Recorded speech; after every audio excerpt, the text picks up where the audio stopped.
नमस्कार, प्रभा साक्षी पॉडकास्ट में आप सभी का स्वागत है। आज के इस पॉडकास्ट में बात करेंगे कि भारत के साथ बेटी रोटी के संबंध को प्रभावित कर रहा है नेपाल का नागरिकता कानून। तो आइए सुनते हैं आज के इस पॉडकास्ट को। लेकिन उससे पहले अगर आपने हमारे चैनल को सब्सक्राइब नहीं किया है तो ज़रूर कर लें, ताकि आप रोज़ ऐसे ही इंटरेस्टिंग और जानकारीपूर्ण पॉडकास्ट सुन सकें। नेपाली प्रधानमंत्री पुष्पकमल दहल प्रचंड की भारत यात्रा से भारत नेपाल के कूटनीतिक संबंधों पर जो पिछले कुछ वर्षों से बर्फ जमी थी, वह अब पिघलने लगी है। यह सर्वविदित है कि भारत और नेपाल के बीच बेटी रोटी का संबंध है। इस संबंध पर दोनों मुल्कों के कूटनीतिक रिश्तों पर जमी बर्फ से कोई असर नहीं पड़ता रहा है। असल में यह संबंध कूटनीतिक रिश्तों की परवाह किए बगैर सदियों से फलता फूलता रहा है और आगे भी फलता फूलता रहेगा। बेटी रोटी का यह संबंध दिल्ली और काठमांडू से निर्धारित नहीं होता है। सीमा के दोनों ओर रहने वाले करोड़ों लोगों की आबादी इस संबंध को सींचती रही है। अलबत्ता दिल्ली और काठमांडू के रिश्ते इसमें कभी कभार रोड़ा अटकाने का काम जरूर करते रहे हैं। सीमा के दोनों तरफ रहने वाली करोड़ों लोगों की आबादी में बहुतायत तराई में निवास करने वाले लोगों की है, जिसे नेपाल में मधेसी कहा जाता है। नेपाल में लोकतंत्र की स्थापना हुए एक लंबा अरसा गुजर चुका है। इसके बावजूद वहां आज भी मधेसियों को दोयम दर्जे का नागरिक समझा जाता है। नागरिकता संशोधन अधिनियम लागू होने से पहले लोगों को यह उम्मीद थी कि इस कानून से मधेसियों को राहत मिलेगी, लेकिन इस कानून के लागू हो जाने से ये साबित हो गया है कि नेपाल में मधेसियों के साथ चल रहा भेदभाव का सिलसिला अभी रुका नहीं है। ये मधेसी ही हैं जो भारत और नेपाल के रिश्तों के बीच की सबसे अहम कड़ी हैं। इनकी जड़ें भारत से जुड़ी हुई हैं। सो नेपाल में जब भी भारत विरोधी हवा चलती है, सबसे पहले निशाने पर ये मधेसी ही होते हैं। ऐसी परिस्थिति में मधेसी भारत की तरफ आशा भरी नज़रों से देखते हैं कि भारत उन्हें संकट से उबारे। लेकिन भारत एक संप्रभु देश के अंदरूनी मामले में दखल अंदाजी करने से सदा बचता रहा है। सो भारत ऐसी परिस्थिति में मधेसियों की मदद नहीं करता। पिछले वर्ष जब भारत की ओर से नेपाल की आर्थिक नाकेबंदी की गई, तो भी सबसे ज्यादा परेशानी इन्हीं लोगों को हुई। राशन पानी के साथ साथ पेट्रोलियम पदार्थ जैसी बुनियादी वस्तुओं के लिए ये लोग काफी दिनों तक तरसते रहे। नेपाल में भारत समर्थक ऐसे लोगों को भारत का दलाल या भारत का एजेंट कहकर संबोधित किया जाता है।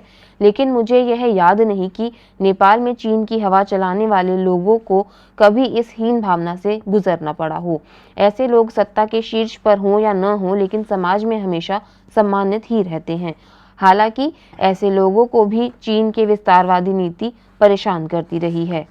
हालांकि आर्थिक नाकेबंदी के बाद नेपाल के हुक्मरानों को यह बात अच्छे से समझ में आ गई होगी कि चीन के साथ वह चाहकर भी व्यापारिक रिश्तों को मजबूती नहीं प्रदान कर सकता। भारत के साथ जो उसके सहज व्यापारिक रिश्ते हैं, उसे ही मजबूत बनाना होगा। इसके बावजूद भारत और नेपाल के बीच हुई द्विपक्षीय बातचीत से यह मुद्दा गायब ही रहा कि नेपाल में चीन कुछ खास दिलचस्पी लेने लगा है। इन दिनों नेपाल में कई निर्माण कार्य चीन की मदद से चल रहे हैं। यह नेपाल के अस्तित्व के लिए तो खतरनाक है ही, भारत की सुरक्षा व्यवस्था के लिए भी इसे ठीक नहीं माना जाना चाहिए। हाल के दिनों में नेपाल सीमा पर विदेशी नागरिकों की गिरफ्तारी ने इस मामले में भारतीय पक्ष को अधिक चिंतित किया है। नेपाल दान लेने में अन्य देशों की तुलना में अधिक माहिर रहा है, और यही कारण रहा है कि पाकिस्तान, जो खुद आर्थिक बदहाली की स्थिति में है, ने भी नेपाल में पुल पुलियों के निर्माण में रुचि दिखाई है। भारतीय सीमा क्षेत्र से जनकपुर जाने वाली लगभग 10 किलोमीटर लंबी सड़क पर पुल पुलियों का निर्माण हाल ही में पाकिस्तान सरकार की मदद से हुआ है। इसलिए वहां से इंजीनियरों की टीम आई थी।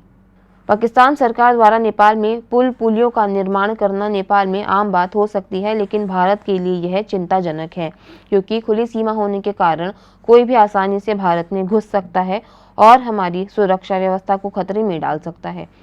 भारत नेपाल सीमा पर विदेशी नागरिकों की पहचान जितनी आसान है, उतनी ही मुश्किल है पाकिस्तानी नागरिकों की पहचान करना, क्योंकि पाकिस्तानी यहाँ आकर अच्छी तरह से हिंदी बोलते हैं और नेपाल के तराई क्षेत्र में कुछ दिनों तक रहने के कारण स्थानीय भाषा मैथिली और भोजपुरी की समझ भी उन्हें आसानी से हो जाती है। ऐसी स्थिति में ऐसे लोगों की घुसपैठ आसानी से हमारे सीमा क्षेत्र में हो सकती है। भारत को नेपाल सरकार के समक्ष इस मुद्दे को गंभीरता से उठाना चाहिए। प्रधानमंत्री प्रचंड की भारत यात्रा के बाद यह तो तय है कि काला पानी सीमा विवाद के बाद दोनों देशों के रिश्तों में जो तल्खी आई थी वह कुछ कम होगी। नेपाल अपने लिए कुछ अतिरिक्त सहूलियतें जुटाने में कामयाब होगा। प्रचंड, जिन्हें आमतौर पर चीन का समर्थक माना जाता रहा है, उन्हें भी चीन की मदद के बाद श्रीलंका के दिवालियेपन ने जरूरी कोई ना कोई सबक दिया होगा। शायद यही कारण है कि अब की बार प्रचंड ने प्रधानमंत्री बनने के बाद पहले चीन जाने की बजाय भारत आना अधिक श्रेयस्कर समझा। इसलिए सीमा के दोनों तरफ रहने वाले करोड़ों लोग इस यात्रा को आशा भरी निगाहों से देख रहे थे। ध्यान देने योग्य बात यह है कि सीमा के दोनों तरफ रहने वाले करोड़ों मधेसी इस बार भी पीएम की यात्रा से उम्मीद बांधे हुए थे, लेकिन उनकी समस्या का समाधान इस यात्रा से भी होता नहीं दिख रहा है।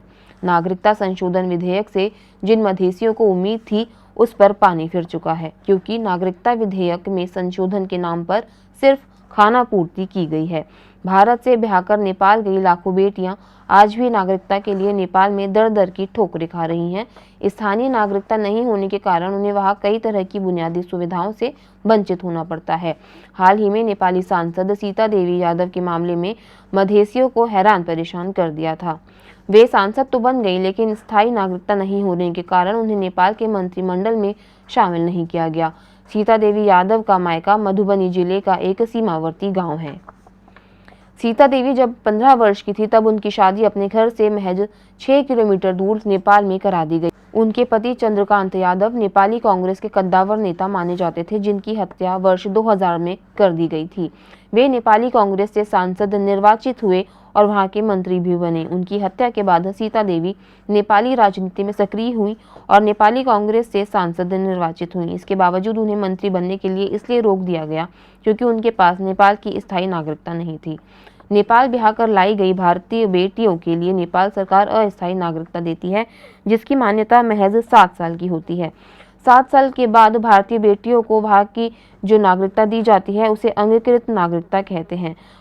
वंशज नागरिकता की तुलना में अंगीकृत नागरिकता में कई अधिकार कम होते हैं।